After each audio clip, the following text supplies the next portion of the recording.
Good morning, welcome back to my channel. ఈరోజు మనం గోంగూర chicken pulao Andhra స్టైల్లో చేసుకుందాం.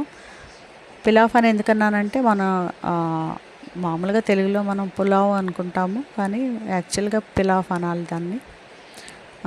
ఇది మనం ఒక కడాయి తీసుకొని దాల్చిన చెక్క, లవంగాలు, ఒక 4 లవంగాలు, 3 ఇలాచీలు వేసుకొని వేపుకోండి. ఉల్లిపాయ, పచ్చిమిరపకాయ కూడా బాగా వేగనివ్వండి.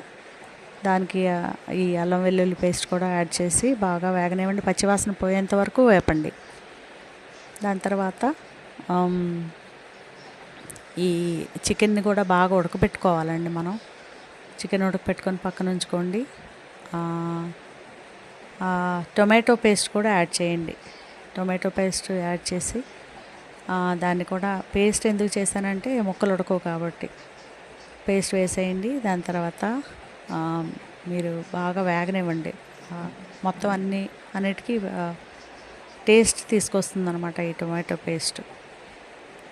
సో అది బాగా వేగేంత వరకు ఉంచి చికెన్ యాడ్ చేసుకోండి.